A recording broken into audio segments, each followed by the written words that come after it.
Okay.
All right, well, it's about that time.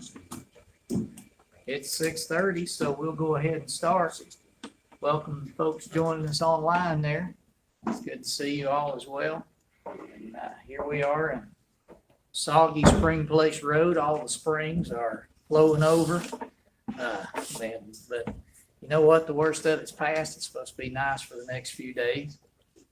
Easter is coming up. It is that wonderful time of the year. Flowers are blooming, trees are budding, and we're going to celebrate Resurrection Sunday. So it's a special time of the year. And before we get started here tonight, we're going to be continuing our study of the life of Joshua. And we are still not going to be in the book of Joshua yet, but we'll be in the book of Numbers if you want to be turning there as we work our way in there and get a little bit more of the introduction to Joshua. Let's wave at Matt. There we go. And but before we do, I'm going to just pass along a couple of prayer lists and announcements before we get started. Let you know about them at home there.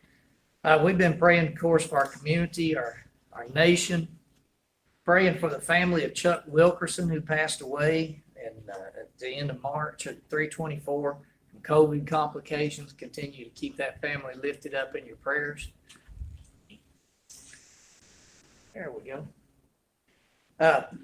We've been Jenny White, one of our ladies here, has had COVID, but she's recovering, doing well, and so keep be in prayer for her. John Paris continues on our prayer list. John is Amanda Lorick's brother. He lives in South Carolina.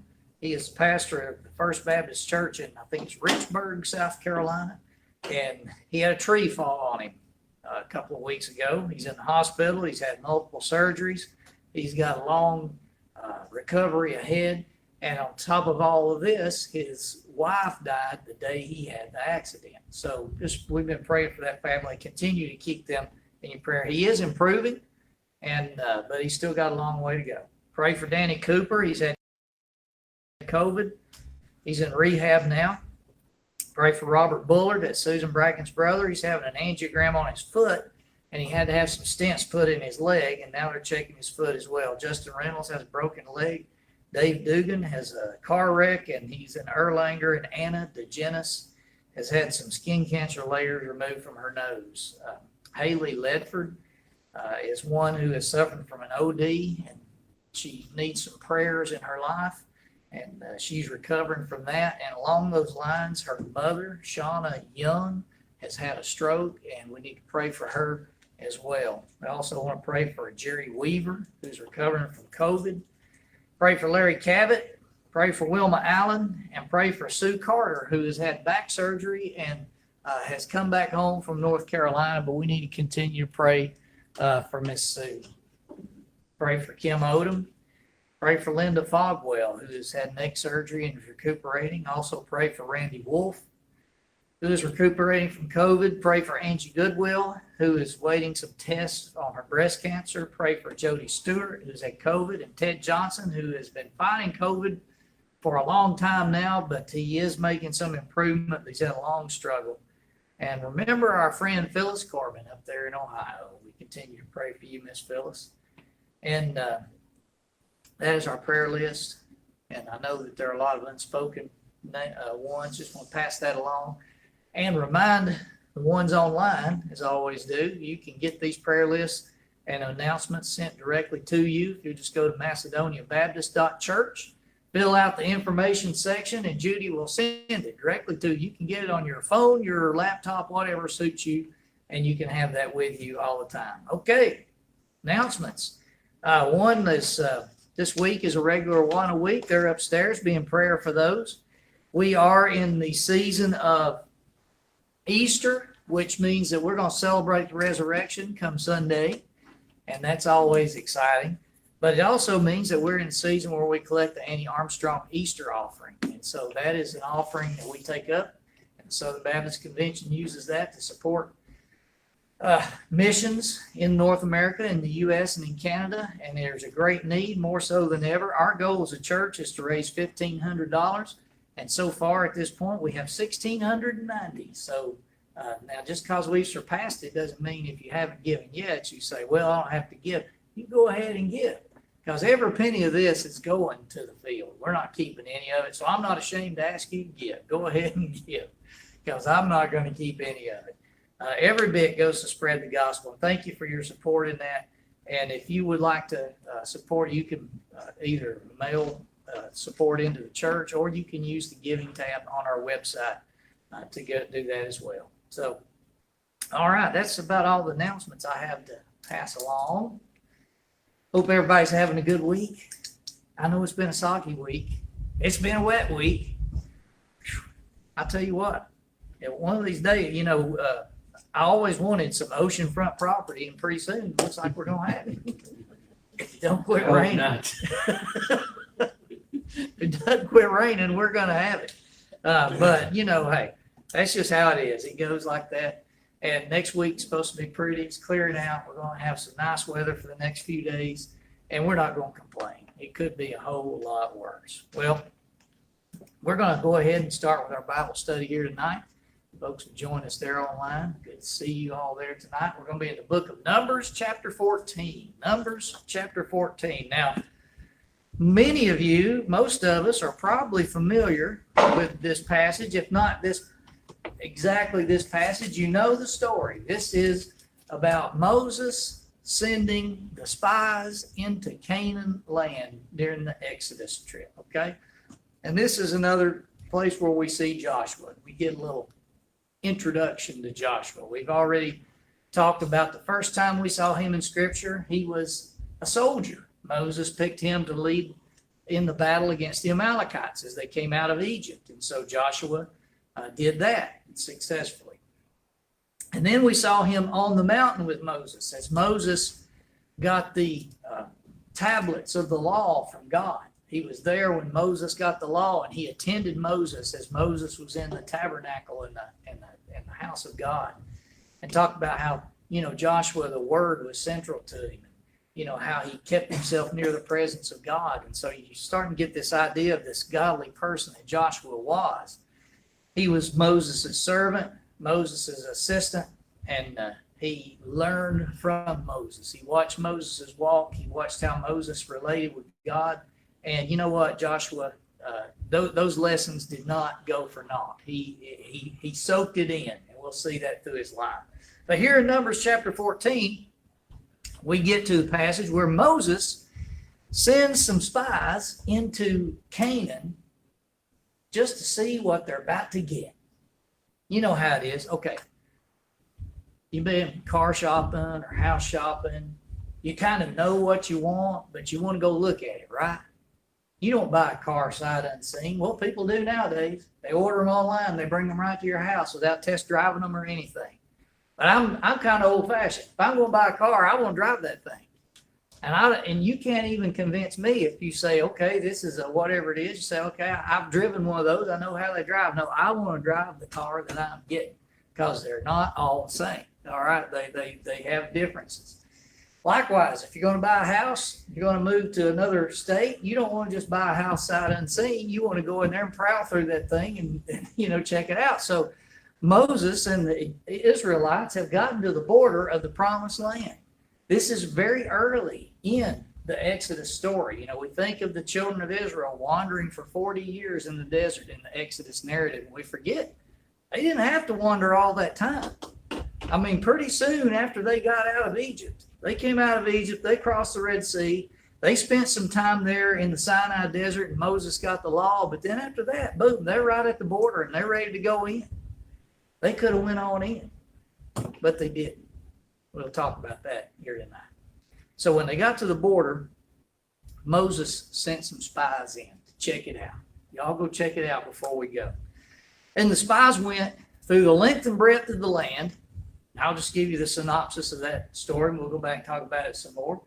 12 spies, one from each tribe, went through the length and breadth of the land. They checked out the cities, they checked out the towns, they checked out the produce. They even brought some of the produce back when you read it. They brought back bunches of grapes, and they brought all this stuff back.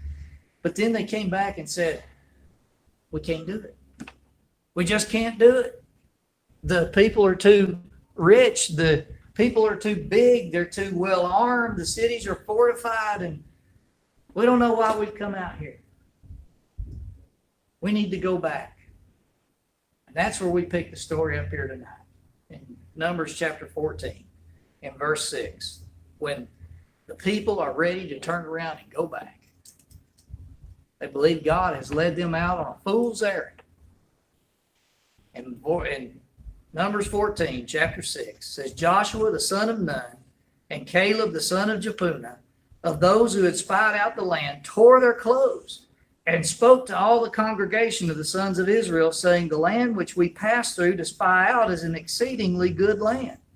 If the Lord is pleased with us, he will bring us into the land and give it to us, a land which flows with milk and honey. Only do not rebel against the Lord, and do not fear the people of the land. They shall be our prey. Their protection has been removed from them, and the Lord is with us. Don't fear them. But all the congregation said, stone them with stones. And then the glory of the Lord appeared in the tent of meeting to all the sons of Israel. Oh, no. What did I just do? There we go. Well, Joshua, one of the things I think of when I think of Joshua, I think of his godly trust, his faithfulness, but I also think of Joshua being bold. I mean, Joshua's a bold guy. Now, you know he had to be. You don't get to be a successful soldier, a general, and a leader of men in combat if you don't have some boldness about you, okay? You know, Joshua was not some timid guy. He was willing to get in there. So he had to be a bold person. But he wasn't just that he was courageous, not afraid of anything. Joshua was bold, but he was bold in the Lord. And that's what sets him apart. I mean, Joshua was bold for God. And that's what I think we need to look at here tonight. And, you know, we think about our lives. You know, we can be bold about a lot of things. But are we being bold for God? Are we being bold where it counts in our witness? And here we have Joshua standing up against his whole country, wanting to go and take on all these people. I mean, he's ready to go because he believes God. God has said we can do it. I'm not afraid to try. And so that's the kind of boldness that I'm talking about. And we're going to talk about it. Well, that godly boldness that Joshua had, if we have it, you know, you can kind of see it in our lives. And one of the things I notice that this godly boldness does when you have it, like Joshua does, that godly boldness leads you to seek opportunities to do something. I mean, you don't want to just sit around. You go and seek opportunities. I mean, when we read there in verse 6 through 8, it says, Joshua, the son of Nun, and Caleb, the son of Jephunneh, of those who had spied out the land, tore their clothes, spoke to all the congregation of the sons of Israel, saying, the land which we passed through to spy out is an exceedingly good land. If the Lord is pleased with us, then he will bring us into this land to give it to us, a land which flows with milk and honey. You know, we as Americans are people who pride ourselves on seizing opportunity, right? Have an opportunity to make a buck, we need to make a buck. We admire people who will take bold risks and step out there and, you know, roll the dice, so to speak, and gamble their fortune, you know, and come out a hedge. You know, we look at a person that does something like that and we say, hey, they were bold. They took the risk. They went and did it. And they made it happen. Well, Joshua was like that, except he wasn't taking a risk or being bold just to make money or just to be famous. He was going to be bold because God said, go and do this. I know the odds look long, but you go do it and I'll be with you, basically. And Joshua was willing to do it. And not only, you know, when I think about that, he was eager to have this opportunity. Like I said, Moses had sent 12 men to spy out the land. You find this back over in chapter 13. You can look down through there. I'm not going to read all those verses, but 1 through 16 tells about Moses getting the spies together. God tells him, they get to the border of the promised land. God says, Moses, send some men to look over the land. Go spy it out. So Moses gets one man from each of the 12 tribes of Israel. And from the tribe of Ephraim, he gets a fellow named Hosea. Well, as it turns out, so you find that it's in verse 8 there in chapter 13. From the tribe of Ephraim, Hosea, the son of Nun. But in verse 16, you go a little further down, it says, these are the names of the men whom Moses sent to spy out the land. But Moses called Hosea, the son of Nun, Joshua. So Joshua wasn't his original name. His name was Hosea, and Moses changed his name to Joshua. There's just a slight change in the meaning. The name Hosea means salvation. The name Joshua means God is salvation, you see. And so Moses kind of threw that nickname. We see that a lot in the Bible. Somebody gets their name changed, there's a lot of meaning in it, you know. Jacob got his name changed to Israel. Abram got his name changed to Abraham. Simon got his name changed to Peter. You know, just they gave these names just to give you an idea. Here's what we want you to live up to, or here's what I see in you. And this is what Moses did. He started calling Hosea Joshua because I think he saw God working in Joshua. And he said, your name is not just salvation. It's God is our salvation. And so he was one of the 12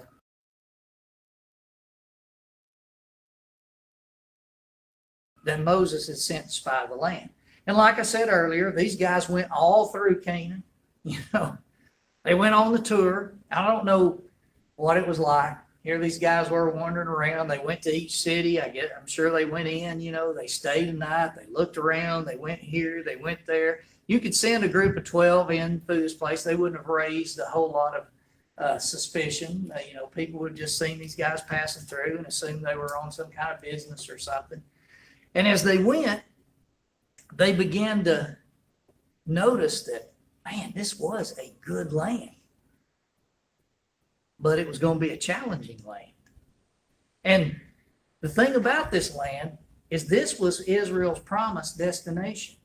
When God told them at the border to send these spies in there and go look at it, he wasn't telling them to do that so that they could see if they could take the land. Scout it out to see if you can take the land. God was telling Moses to go ahead and send those spies in there so that you could have an idea of what I have promised you. I want to show you what you got coming. This is your blessing. Go back and give the report to the people. Here is what awaits us. And God's already determined that we can have it. You know, this is what God does. We have a promise of eternity. We have a promise of fellowship with Him. It's right here in His Word. If we know that, we have Christ in our heart, you know, we're supposed to go back and tell people about it. Here's the promise. It's there. We don't have to do anything for it. God says it belongs to us. This is your opportunity to have fellowship with God. Well, Joshua saw this opportunity to claim what God had promised them.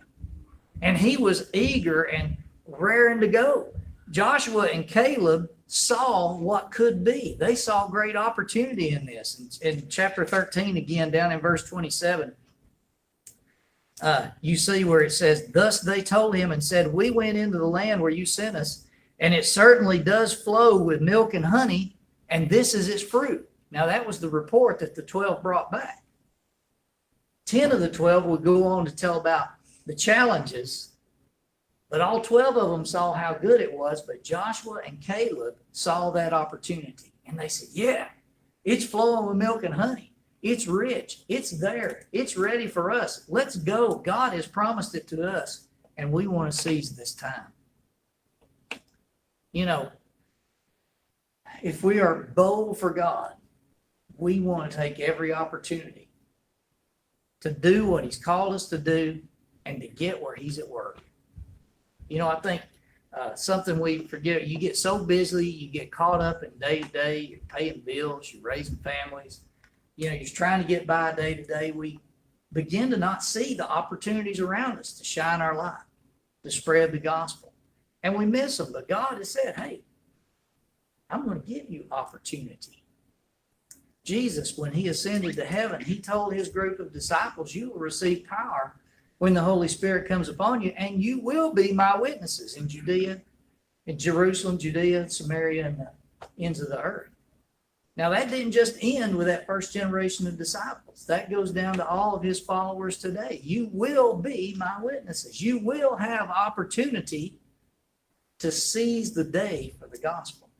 And if we're bold and tuned into what God's doing, we look for those opportunities. We look for that chance to have a spiritual conversation, to turn, just a mundane thing, a daily thing, into something that brings God honor and glory. Now, you do that when you're bold. Now, I'll be one to admit sometimes, I'm not always that bold. And sometimes the Holy Spirit prompts you, and you kind of push it back. Oh, no, I don't think the time's right. No, it's not right yet. No, they're not ready yet. No, the ground's too hard yet. And we begin to sound like the 10 that said, I know God has said we'll have this, but I don't think we can do it yet. Instead of sounding like Joshua and Caleb who's saying, let's go, don't hold me back. And, godly boldness leads us to seek opportunity to honor God at every turn, just like Joshua and Caleb did. And you think, well, where did that boldness come from? If they were so ready to go and fight these strong people and take this whole land, and where did it come from? Well, godly boldness comes from undaunted faith. That's just simple as I know how to put it. It comes from unvarnished, undiminished, undaunted faith. When you have that kind of faith, you will be bold. And look at verse 9, where Joshua and Caleb said, do not rebel against the Lord, and do not fear the people of the land. They will be our prey. Their protection has been removed from them, and the Lord is with us. Do not fear them. I love this. Here's the thing. Joshua and Caleb were not looking at this through rose-colored glasses. They understood the challenges that lay ahead of them. And there were challenges. They knew it wasn't going to be a cakewalk. I mean, they had been through the land. They had seen, back in chapter 13, where the 10 brought their negative report after they said, yeah, the land is flowing with milk and honey, just like you said. In verse 28, they said, nevertheless, the people who live in the land are strong, and the cities are fortified and very large. And moreover, we saw the descendants of Anak there. Anak, the race of giants, big guys. Some scholars believe maybe Goliath was a leftover from that race. We don't know for sure, but Anak was these big people. Amalek, their mortal enemy, is living in the land of the Negev. The Hittites and the Jebusites and the Amorites are living in the hill country. The Canaanites are living by the sea and by the side of the Jordan. Man, they've got strong cities. They've got big, strong, tough people. They're all over the place. And there's more of them than we can handle. There were challenges. I mean, you can't deny that. This was not going to be easy. And, they weren't just going to walk in there and knock on the door of the Israelites and say, oh, by the way, you Canaanites, Jebusites, Amalekites. God says this is our land now. Y'all need to get out. This is your eviction notice. Well, you know how well that's going to go over. They're going to go, oh, we don't think so. Our God gave us this land, and so there's going to be a fight. There were challenges ahead. But Joshua and Caleb had this unvarnished, undaunted faith that no matter what challenges lay ahead, if God had promised them that this was going to happen, it was going to happen. And you have to believe that Joshua and Caleb believed and had that faith based on what they had seen. Now, what's amazing to me is Joshua, Caleb, and the other 10 spies all saw the exact same thing and wound up looking at it in these different ways. 10 saw it as too big a challenge. These 2 saw it as let's go. But that wasn't the only thing they had all seen the same thing. Every one of these guys had come out of Egypt.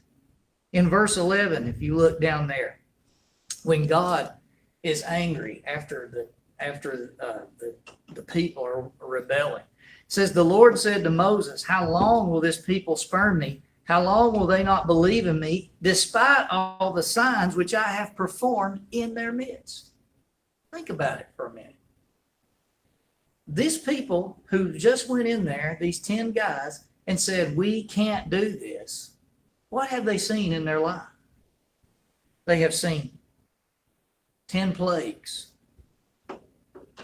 come to Egypt. They have seen the Red Sea parted and they walked across on dry land.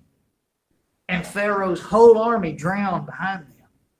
They have seen already Joshua defeat the Amalekites as long as Moses is holding his hands up.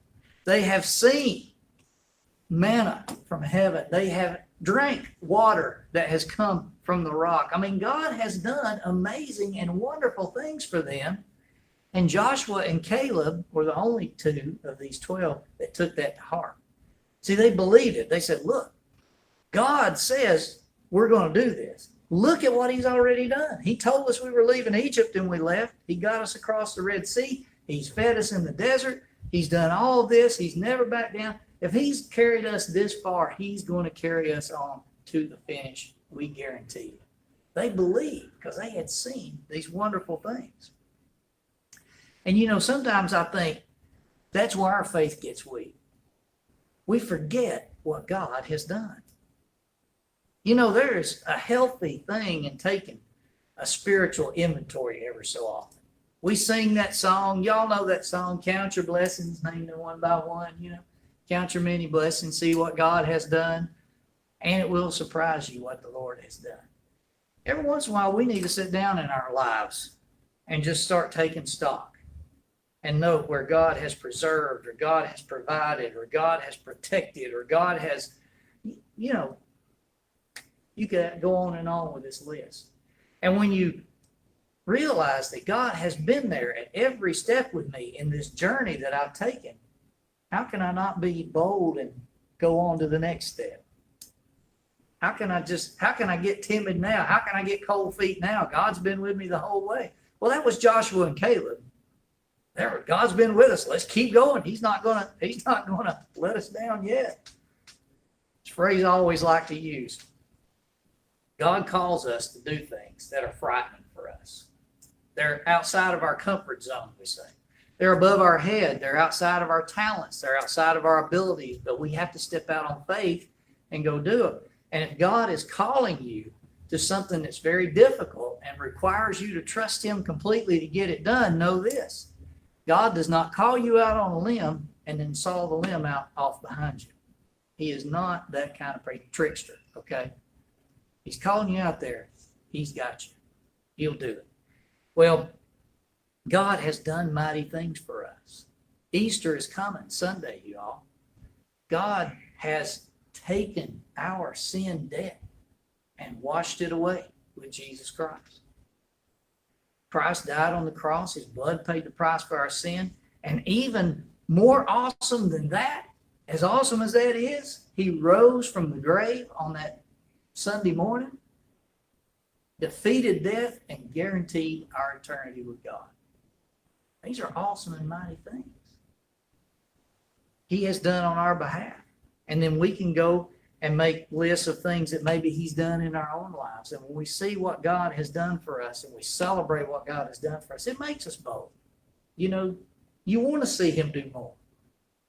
Well, so we have to ask ourselves then, are we like Joshua and Caleb? Do we have faith then to go up against the giants? Do we have faith to go up and say, I'm going to be faithful no matter what? God wants the light shine. I'm going to shine the light. Okay? In my workplace, in the schoolhouse, in my organizations that I'm part of, I'm going to shine the light. It might be frightening. It might be scary. I don't know all the theology. I'm not as smart as other people. Some people may want to argue with me. But you know what? If God's called me to do it, God's going to be there with me. And I trust him. That boldness that Joshua and Caleb had was a result of just a bedrock faith. They had seen God at work, and they believed God to continue to work. And that's what will carry us as well. And here's the last thing, because there are challenges. They have to be met with faith. I mean, if we're going to seek opportunity, you've got to believe there's going to be challenges ahead. But godly boldness enables us to meet challenges even when we have to go against the grain. Look at verse 10. All the congregation said to stone them with stones. Then the glory of the Lord appeared in the tent of meeting to all the sons of Israel. Well, like I said, we've already been talking about it. The majority report was very discouraging.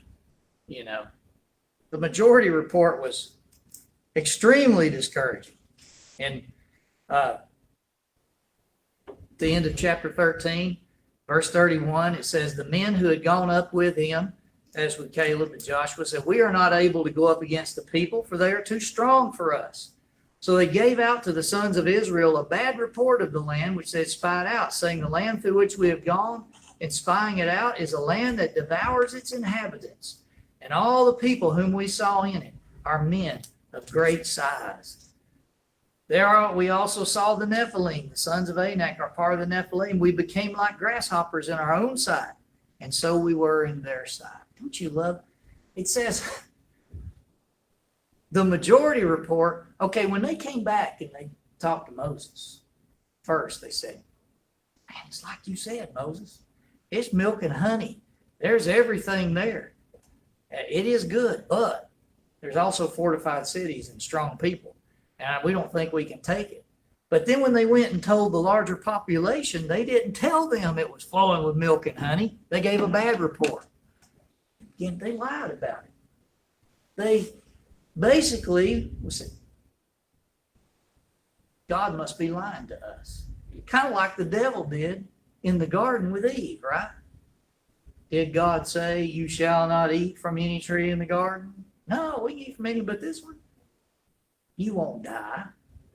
God said, he's just telling you that so you won't be like him. He knows if you eat that fruit, you'll be just like him. God's not telling you the whole truth.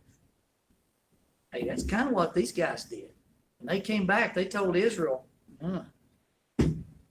we didn't get the whole story here.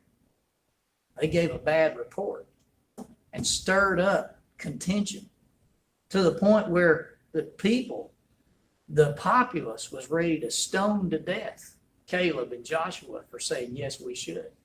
Not only that, they were going to stone Moses and turn around and go back to Egypt. I mean, they were going to get rid of all this stuff. That's what the majority wanted to do.